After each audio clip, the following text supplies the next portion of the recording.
Norm Cash was one of the craziest guys ever to play baseball. Could somebody tell a Norm Cash story that actually is clean that we can tell in front of everybody? The pitch to Cash. Ground ball, right field, base hit. Devon hit it to third. Here's the throw. It's going to be close. Nope, it's cut off. Norman Cash hit the first pitch, a sharp ground ball in the right field.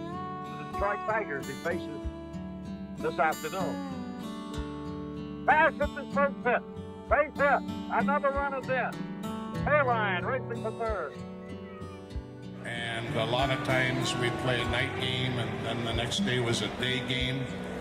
And when Norm came into the ballpark, you weren't quite so sure that he was going to make it to his locker. And we were all sort of tired from playing a night game and coming right back and playing a day game.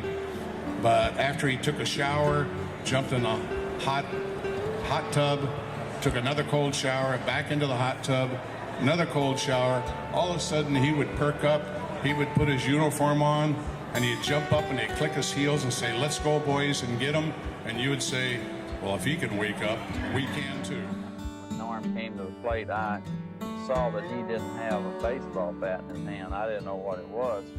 I didn't take it as Norm trying to distract me. I took it knowing Norm as a friend, that it was just his approach to being light at the moment, and also in a way saying that the way the game was going, that he probably had as good a chance of getting a hit with the piano leg as he did with the bat. You enjoyed every game.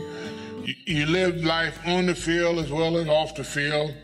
And they attested that by Norm Cash. You know, there was a lot of games. Norm would come in the clubhouse, and I swear, dead drunk, I use the word.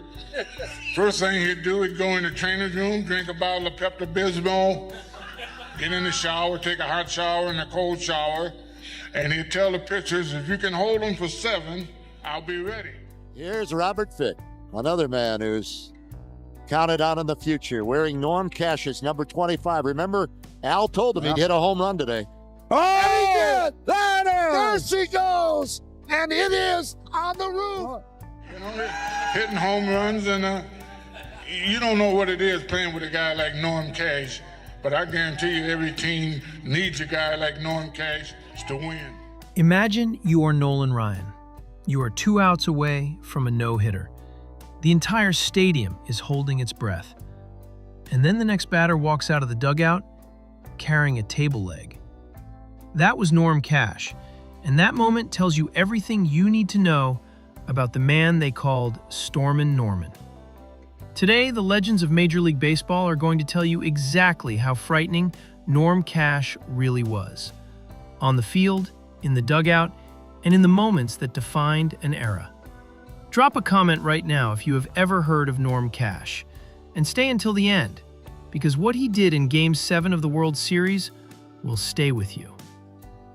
Norm Cash grew up in Justisburg, Texas, a town so small that his school did not even have a baseball team. He started playing the sport because a group of friends organized a pickup game and needed one more body. That was it. No grand plan, no childhood dream of the major leagues. He was good enough at football to earn all-conference honors in college. Baseball came second. And yet somehow this accidental ball player found his way to the Chicago White Sox, got traded once, then traded again 4 months later, and landed in Detroit in exchange for a third baseman who played exactly 4 more games in the major leagues before disappearing completely. The Tigers had no idea what they had just acquired, and neither did Cash himself have a name yet, not the name that would follow him for the rest of his life. That came from Tigers broadcaster Ernie Harwell, who said, "When Norman Cash lost his temper once in a while, I gave him the nickname Stormin Norman. I do not think he liked it at first, but after a while he started treasuring it." In 1961, every baseball fan in America was watching Roger Maris and Mickey Mantle chase Babe Ruth's single-season home run record. It was the story of the year. Nobody was paying close attention to the first baseman in Detroit, quietly putting together one of the most extraordinary offensive seasons in American League history. Norm Cash hit .361 that year. That was not just the best average in the league, it was the highest batting average posted by any player in the entire decade of the 1960s. He added 41 home runs, 132 runs batted in, and an on-base percentage of .487. On the road, away from his home ballpark, he hit .388. Only 4 men in American League history had ever hit 40 or more home runs while batting above .350 in the same season: Babe Ruth, Lou Gehrig, Jimmy Fox, and Mickey Mantle. Cash joined that list in 1961. Then, 20 years later, he sat down with Sports Illustrated and told the truth.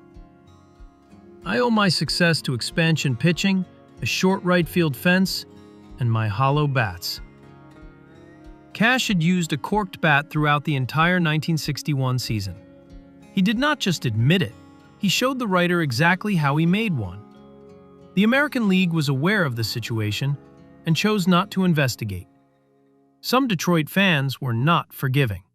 After Cash abandoned the corked bat in following seasons, a portion of the crowd began to turn on him, believing he was not performing to his ability. Cash responded the only way he knew how. "The only mistake I made in my whole baseball career was hitting .361 that one year, because ever since then, people have expected me to keep on doing it." He never hit .300 again, and pitchers across the league were still afraid of him for 13 more years. In 1961, every baseball fan in America was watching Roger Maris and Mickey Mantle chase Babe Ruth's single-season home run record. It was the story of the year. Nobody was paying close attention to the first baseman in Detroit quietly putting together one of the most extraordinary offensive seasons in American League history. Norm Cash hit .361 that year. That was not just the best average in the league. It was the highest batting average posted by any player in the entire decade of the 1960s. He added 41 home runs, 132 runs batted in, and an on-base percentage of .487. On the road, away from his home ballpark, he hit .388. Only 4 men in American League history had ever hit 40 or more home runs while batting above .350 in the same season: Babe Ruth, Lou Gehrig, Jimmy Fox, and Mickey Mantle. Cash joined that list in 1961. Then, 20 years later, he sat down with Sports Illustrated and told the truth. "I owe my success to expansion pitching, a short right field fence, and my hollow bats." Cash had used a corked bat throughout the entire 1961 season. He did not just admit it, he showed the writer exactly how he made one. The American League was aware of the situation and chose not to investigate. Some Detroit fans were not forgiving. After Cash abandoned the corked bat in following seasons, a portion of the crowd began to turn on him, believing he was not performing to his ability. Cash responded the only way he knew how. "The only mistake I made in my whole baseball career was hitting .361 that one year, because ever since then, people have expected me to keep on doing it." He never hit .300 again, and pitchers across the league were still afraid of him for 13 more years. Here's the thing about Norm Cash that most people miss. After 1961, his batting average never climbed back above .283. And yet, pitchers across the American League treated him like a loaded weapon for the next 13 years. The numbers tell you why. Cash hit 30 or more home runs 4 more times after his career year. He finished second in the American League home run race 3 separate times. He walked 1,043 times in his career, just 48 fewer than his total strikeouts. That means pitchers were choosing to put him on base rather than challenge him. In 1961 alone, he drew 124 walks, finishing just 2 behind Mickey Mantle for the league lead. And when pitchers did challenge him, Cash made them pay. Teammate Mickey Lolich once asked him directly why he never hit for a high average after 1961. Cash looked at him and said, "Jim Campbell pays me to hit home runs. I can get hits if I want to. Just watch tomorrow." Lolich later confirmed that Cash went 3 for 4 the very next day.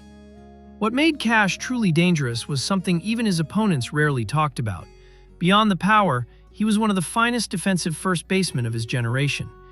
He led the American League in assists 3 times and in fielding percentage twice. Most hitters carry one weapon. Cash carried 2.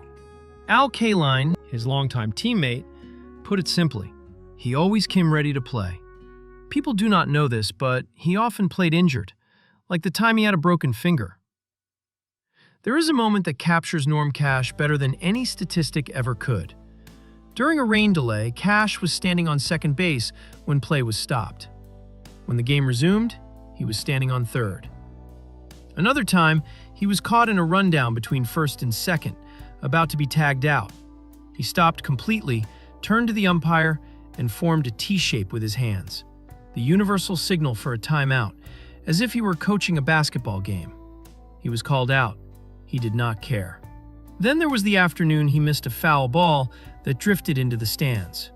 Without breaking stride, he walked over to a young boy sitting in the front row, turned the boy's cap around backwards, reached into his bag of popcorn, grabbed the handful, said, "Thanks, kid," and walked away, while the boy stared up at him in complete confusion. People sometimes mistook this for a lack of seriousness. Cash addressed that directly. "I have got to enjoy myself, no matter what I am doing. I get a kick out of playing the game. People see me this way when I am going bad and think I do not take the game seriously. I cannot help that. It is just my way." But when the pressure of a lifetime arrived in October 1968, the entire city of Detroit would learn exactly how serious Norm Cash could be when it truly mattered. By the middle of the 1968 season, Norm Cash was batting .195. Not slumping, not struggling, nearly invisible. There were real questions about whether he still belonged in a major league lineup. Then something shifted. Over his final 54 games of the regular season, Cash hit .333 with 12 home runs. He had saved himself. But the hardest test was still ahead. The 1968 World Series against the St. Louis Cardinals. Game 1. Bob Gibson on the mound. Gibson struck out 17 Detroit batters that afternoon, setting a World Series record that still stands today. Norm Cash was strikeout number 16. He walked back to the dugout and said nothing. The Tigers lost 3 of the first 4 games. One more loss and the season was over. Inside the clubhouse before Game 5, the silence was heavy. That is when Cash stood up. Pitcher John Warden was there and remembered it clearly. Cash was always the go-to guy. He was sort of the leader. It is the 5th game of the World Series, and Cash is in the locker room saying, "We have got them right where we want them. They are so tight over there. This is going to be great for us because we're going to win one for the home team." Detroit won Game 5, then Game 6, then Game 7. In the 7th inning of the deciding game, the score was locked at 0, 2 outs. Norm Cash stepped to the plate and singled, starting the only 3-run rally of the entire game. Detroit won the championship. Cash finished the series batting .385 with 5 runs batted in. While the world celebrated Mickey Lolich, it was Stormin Norman who lit the fire. July 15, 1973. Nolan Ryan was in the middle of something historic. Through 8 innings, not a single Detroit Tigers batter had reached base. Ryan had already struck out 17 hitters. The record for strikeouts in a 9-inning no-hitter was within reach. Norm Cash had come to the plate 3 times that afternoon. He had struck out all 3 times. Now it was the bottom of the 9th, 2 outs. one batter standing between Ryan and history. Cash walked out of the dugout carrying a table leg. Umpire Ron Luciano stopped the game immediately. "You cannot use that up here." Cash looked at him calmly and said, "Why not? I will not hit him anyway." Luciano sent him back for a real bat. Cash returned, stepped into the box, and popped out on 3 pitches. Walking away, he turned back to Luciano and said, "See, I told you." Teammate Jim Northrup was watching from the dugout and never forgot it. Broadcaster Ernie Harwell, calling the game live on radio, described it as a piano leg. And that small detail is why most people still remember it the wrong way. But here is what that moment actually was. Cash was not giving up. He was not making excuses. He was standing in front of 60,000 people, facing the most dominant pitcher alive, and choosing to meet the impossible with a smile. That is not weakness. That is a man who is completely comfortable in his own skin. And that, more than any home run, is what made Norm Cash truly difficult to handle. Norm Cash finished his career with 377 home runs, a batting title, a World Series ring, and 15 years of loyalty to one city. The Baseball Hall of Fame has never called his name. But here is what Cooperstown cannot measure. In 1999, when Tiger Stadium closed its doors forever, designated hitter Robert Fick chose to wear number 25, Cash's number, as a tribute. That final afternoon, Fick hit a grand slam that bounced off the right field roof. Stormin Norman was present in that ballpark one last time, even though he had been gone for 13 years. We open this video with a man carrying a table leg to home plate. That image stays with you because it tells you everything. Norm Cash did not need the world to see him as a legend. He just needed to play and to make people smile while doing it. Al Kaline said it best, "When you mention Norm Cash, I just smile." That is the legacy. Not a plaque, not a trophy. Just a smile on the face of every person who ever watched him play. If you believe Norm Cash deserves to be in Cooperstown, comment the word Stormin below. Share this video with someone who loves the history of this game. And if this story moved you, leave a like. It means more than you know.